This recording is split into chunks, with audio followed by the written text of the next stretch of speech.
सुशील मोदी जी बिना पाक पकवान के बड़का नेता हैं। बड़का नेता के बारे में हम कुछ नहीं बोलेंगे। खाने के लिए अलग दांत, दिखने के लिए अलग दांत। सुशील भाई हमारे बड़े लीडर हैं, हम बड़ा सम्मान करते हैं, लेकिन सुशील जी को छोटी छोटी बातों में हमेशा इन बहुत दिलचस्पी नहीं लेना चाहिए। बाल बच्चे, बेटा पुतों के बारे में भी कुछ टिप्पणी करते रहते हैं। नीतीश कुमार जी का प्रवक्ता कुछ फालतू बात कर देता है बेटी बच्चों के बारे में। राजनीति से परिवार चीज़ें को, निजी व्यक्तिगत चीज़ों को अलग रखनी चाहिए। कोर्ट न्याय काम कर रहा है, सुप्रीम कोर्ट ने पहले ही कह दिया है और ये सही है। एक्स चीफ मिनिस्टर हो चाहे एक्स मिनिस्टर हो, उसको किसी भी परिस्थिति में सुरक्षा के नाम पर इतनी बड़ी कोठी नहीं दी जा सकती। पटना में क्राइम, कहीं रंगदारी, कहीं कुछ। आज क्या हो गया? पालीगंज में किसी से रंगदारी मांगी गई है। वो तो डेली मांगा जा रहा है। जो दिख गया, जो बिक गया, जो नहीं दिखा वो नहीं बिका। कोई सुरक्षित है? यहाँ सुरक्षित है अपराधी, माफिया, दलाल, नेता, पदाधिकारी, दारू बेचने वाला, पीने वाला, पिलाने वाला और पैसा लेने वाला। यहाँ आम लोग, गरीब, मिडिल क्लास के लोग कोई सुरक्षित नहीं है। कंप्लीट रूप से कोई बच्ची सुरक्षित नहीं है, कोई व्यवसायी सुरक्षित नहीं है। एक दिन में 40 से ऊपर हत्या होती है। इस बात को लेकर के जो सतपाल मलिक गवर्नर थे वो कश्मीर में कह चुके हैं कि 7 दिनों में कश्मीर में उतनी हत्या नहीं होती है जितनी एक दिनों में पटना में हत्या होती है। तो जब सतपाल मलिक खुदे कह चुके हैं इस बात को कि एक दिनों में पटना में जितना हत्या होती है कश्मीर में उतना हत्या नहीं होती है, स्वीकार कर लिया बीजेपी के गवर्नर ने, जिनकी सरकार है। तो सतपाल मलिक से पूछिए, जो बात पप्पू यादव कहता है वो सतपाल मलिक बोल रहे हैं। जो जनता की आवाज़ है वो सतपाल मलिक बोल रहे हैं। तो फिर हमसे कितना बार पूछिएगा? हम तो लाठी गोली खाते खाते थक गए। फिर नीतीश कुमार सुशासन का दावा करते हैं वो। भैया ये अस्पताल से और एजुकेशन से सुशासन का पता नहीं चलता है। ये सुशासन है। ये सब, ये सत्ता पक्ष और विपक्ष, ये जात जात, कोई माछ भात, कोई दलित भात, कोई कुछ भात। अरे ये जलकर पर, सारे निषाद भाइयों के जलकर पर यादव का गुंडा, राजपूत भाई का जो गुंडा है, दलित दबंग है, और भूमिहार भाई का गुंडा, ये तीनों गुंडा जलकर पर कब्जा है। पहले आप आंध्रा का और बाहर का मछली रोको और यहाँ जो बिहार का मछली है उसको बाजार में लाओ, एक भी मछली नहीं होगा। और ये जलकर पर से गुंडा को हटाओ और सारा जलकर निषाद, केवट, केवरत इन लोगों को दो। ये यादव का गुंडा कहा जलकर में कब्जा करेगा? ये जिसका जो अधिकार उसको दो। ये माछ भात खाने से वोट मिलता है। आई दलित, अब आपको क्या सोचते हैं? 40 साल पहलू का दलित जिसको फुसला करके खिला दिए। ये दिल्ली में बीजेपी खिला रहा है, यहाँ माछ भात चल रहा है। कोई कुछो भात, 14 तारीख को दही भात चलेगा।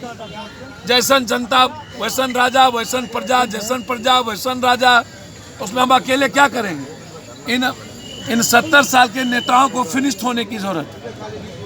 ये लोग बहुरूपिया है, डरावना नाम है, और यही लोग ऐसे ही चीज़ों को ला करके यहाँ पर यूथ कह रहा है मुझको रोजगार दो, एजुकेशन दो, यूथ कह रहा है सुरक्षा दो, यूथ कह रहा है उद्यमी बनाओ, और तुम कह रहे हो कि समाज को बांटो, नफरत पैदा करो।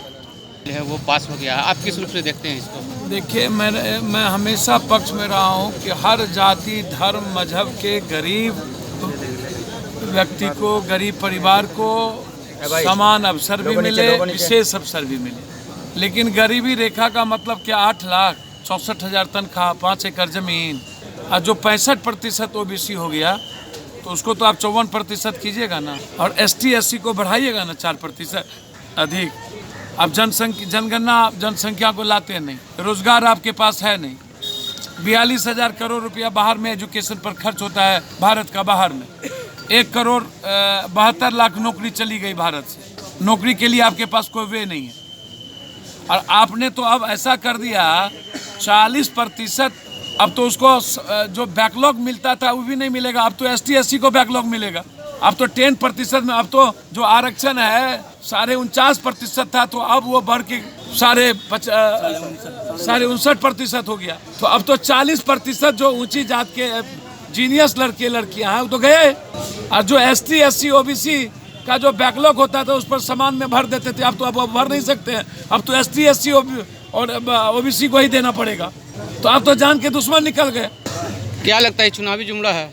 सर जो लोग विरोध करते थे वो आप देखिएगा ना, ये तो कहीं के रहेंगे। जो जीनियस स्टूडेंट है, जिसको 50%, 50% जिसको मिलता था समान बैकलॉग के बाद, जो चीजों के बाद, अब तो वो गया ना भाई। अब तो 50% नहीं ना, 40 में तो आप ST SC OBC को आपको बैकलॉग भरना पड़ेगा ना। अकेला बैकलॉग में सामान को भर देते थे। और 8 लाख का तो कोई मीनिंग नहीं है, और 64,000 और 5 एकड़ का, और आरक्षण का तो कोई औचित्य नहीं है। आप कंपलसरी कॉमन एजुकेशन करिए, आप रोजगार को डेवलप करिए, आप एजुकेशन और हेल्थ में किसी भी तरह का फर्क नहीं रहने दीजिए। एजुकेशन और हेल्थ जाति आधार पर होगा, मजहब और धर्म के आधार पर होगा। जो गरीब है उसको विशेष अवसर मिलना ही चाहिए। गरीब का मतलब क्या होगा?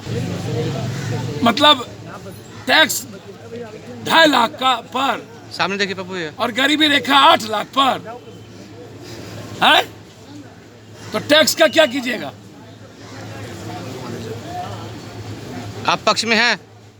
भैया गरीब को अवसर मिलना चाहिए, इसके पक्ष में तो सबसे पहले पप्पू यादव ही है। चाहे उसमें ऊंची जात हो, चाहे वो अन्य जाति हो, चाहे मुसलमान हो, चाहे और वर्ग हो, हम तो कंप्लीट रूप से इससे ज्यादा पक्ष में हैं। लेकिन आपने हर चीज को जुमलेबाजी, राजनीति कर दीजिए, जल्दीबाजी कर दीजिए, 50+10 कर दिए। इकोनॉमिकल आपने चीजें लाई नहीं। सामाजिक न्याय का मतलब था सामाजिक और शैक्षणिक आधार था। आप निजी क्षेत्र में आरक्षण दीजिए ना गरीबों को, सभी जात के गरीबों को, और इन पूंजीपतियों को रोकिए ना। आप न्यायपालिका जुडिशियल कमीशन बनाइए ना। अभी मात्र 3 SC ST और 6 SC आया है, और OBC 27 आया है जुडिशियल BPSC में, और समान वर्ग आ गए 900 से ऊपर, और वो भी सब उत्तर प्रदेश का। तो गया ना। जीनियस लड़कों को ही मार रहा है, बर्बाद कर रहा है। जो आरक्षण का कहता था विरोध करते हैं, आरक्षण नहीं होना चाहिए, आज आरक्षण मिल गया तो अब तो आ गए आरक्षण के श्रृंखला में। अब तो विरोध गायब, तो अब तो 40% उनका आ गए क्रीमी लेयर में। तो अब क्या होगा आप बताइए ना। अब तो हर परिस्थिति में ये UGC का जो रिपोर्ट है, ये UGC का रिपोर्ट एक भी हिंदुस्तान के किसी कॉलेज में OBC ST SC माइनॉरिटीज के लोगों को प्रोफेसर बनने देगा, VC बनने देगा? इस पर बहस नहीं, जनसंख्या पर बहस नहीं, सामाजिक आधार नहीं, एक भी ST SC दलित चीफ मिनिस्टर नहीं, एक भी हिंदुस्तान में ST SC OBC अत्यंत पिछड़ा VC नहीं, न्यायपालिका में 1 कुछ % नहीं, निजी क्षेत्र में नहीं। इस पर बहस ही नहीं। कर दीजिए जिसकी जितनी जनसंख्या उतनी भागीदारी, राजनीतिक रूप से सभी नौकरी में लेके सब कुछ अनुपात कर दीजिए।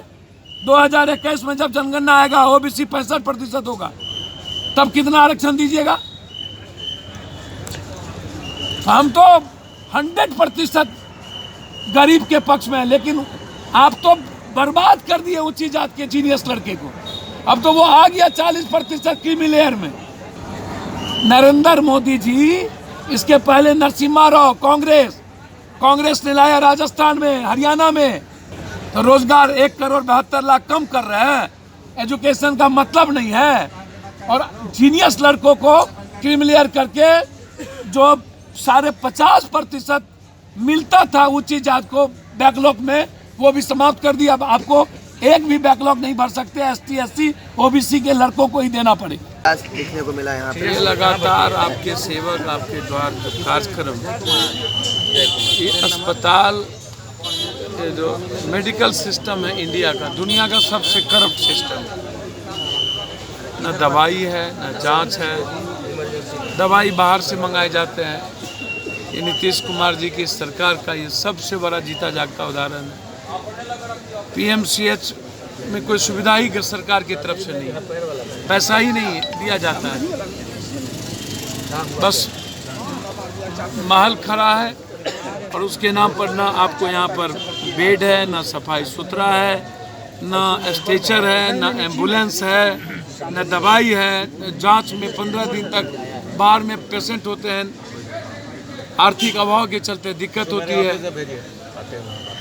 स्थिति इतनी बुरी है पीएमसीएच की, इतनी बुरी है बिहार के अस्पतालों की और बिहार के सरकारी अस्पतालों की, दुनिया में इससे ज़्यादा नर्क कुछ हो ही नहीं सकता। इसलिए समय समय पर हम लगाते हैं ताकि लोगों को इकोनॉमिकल मदद भी मिल जाए, साथ साथ कम से कम संस्था व्यवस्था के साथ मिल करके कुछ अस्पताल को सुधारने का प्रयास भी किया जा सकता। नहीं लगता ऐसा कि कहीं ना कहीं प्राइवेट अपना भी मनमानी कर रहा है आजकल हॉस्पिटल लोग? भैया पूरा के पूरा जो जिनका भी जिन डॉक्टर का प्राइवेट क्लिनिक है वो यहाँ करना ही नहीं चाहते, देखना ही चाहते। उसके बाद आपको टेक्नीशियन नहीं मिलता है। आप जाइएगा MRI का 3 बजे के बाद 2 बजे के बाद बोलेगा आज छुट्टी पर है, आज नहीं आया, 2 घंटा के बाद लौट जाइए, आ जाइए। इमरजेंसी होता है, लोग बाहर भाग जाते हैं, कई तरह के बहाने हैं।